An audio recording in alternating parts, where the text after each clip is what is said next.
Cholesterol രോഗികൾ ഡയറ്റിൽ നിന്നും ഒഴിവാക്കേണ്ട ഭക്ഷണങ്ങൾ. ആരോഗ്യകരമായ ജീവിതത്തിന് കൊളസ്ട്രോൾ നില കൂടാതെ നോക്കേണ്ടത് നിർണായകമാണ്. ദശലക്ഷക്കണക്കിന് ആളുകളാണ് LDL എന്നറിയപ്പെടുന്ന ഉയർന്ന അളവിലുള്ള ലോ ഡെൻസിറ്റി ലിപ്പോപ്രോട്ടീൻ മൂലം ബുദ്ധിമുട്ടുന്നത്.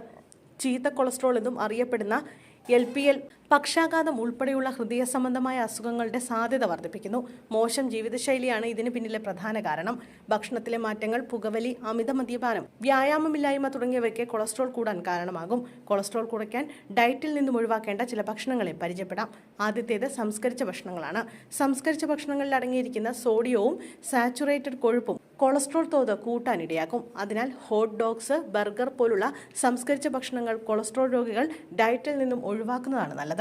കൂടാതെ ബീഫ്, പോർക്ക്, മട്ടൺ തുടങ്ങിയവ റെഡ് മീറ്റ് എല്ലാം പൂരിത കൊഴുപ്പ് ഉയർന്ന അളവിൽ അടങ്ങിയിട്ടുണ്ട്. അതിനാൽ ഇവയും കൊളസ്ട്രോൾ കൂട്ടും. അതിനാൽ ഇത്തരം ഭക്ഷണങ്ങളും കൊളസ്ട്രോൾ രോഗികൾ ഒഴിവാക്കുക. സാച്ചുറേറ്റഡ് കൊഴുപ്പ് അധികമുള്ളതിനാൽ എണ്ണയിൽ പൊരിച്ച ഭക്ഷണങ്ങൾ കൊളസ്ട്രോൾ കൂട്ടും. അതിനാൽ ഇവയുടെ അമിത ഉപയോഗവും നിയന്ത്രിക്കുക. അതോടൊപ്പം പഞ്ചസാര ധാരാളം അടങ്ങിയ ഭക്ഷണങ്ങളും പാനീയങ്ങളും ഒഴിവാക്കുന്നതാണ് കൊളസ്ട്രോൾ കുറയ്ക്കാൻ നല്ലത്.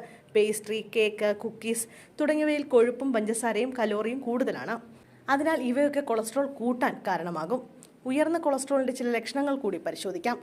കൺപോളകൾക്ക് സമീപം കാണുന്ന ചെറിയ മഞ്ഞ നിറത്തിലുള്ള മുഴകളുടെയും പാടുകളുടെയും യഥാർത്ഥ കാരണം ചർമ്മത്തിനടിയിൽ അടിഞ്ഞുകൂടിയ കൊളസ്ട്രോൾ ആകാം. ഇവ വേദനയില്ലാത്തതാകും. ഇത്തരം പാടുകൾ കാണുമ്പോൾ ഡോക്ടർമാർ കൊളസ്ട്രോളിന്റെ അളവ് പരിശോധിക്കാൻ ആവശ്യപ്പെടാറുണ്ട്. രക്തത്തിൽ അമിതമായി കൊഴുപ്പ് കൂടുന്നതിന്റെ സൂചനയാകാം ഇത്.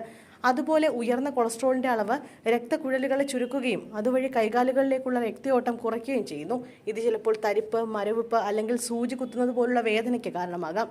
പ്രത്യേകിച്ച് മറ്റു കാരണങ്ങളൊന്നുമില്ലാതെ ഈ ലക്ഷണം കാണുന്നുണ്ടെങ്കിൽ ഉടൻ ഡോക്ടറെ കാണേണ്ടതാണ്.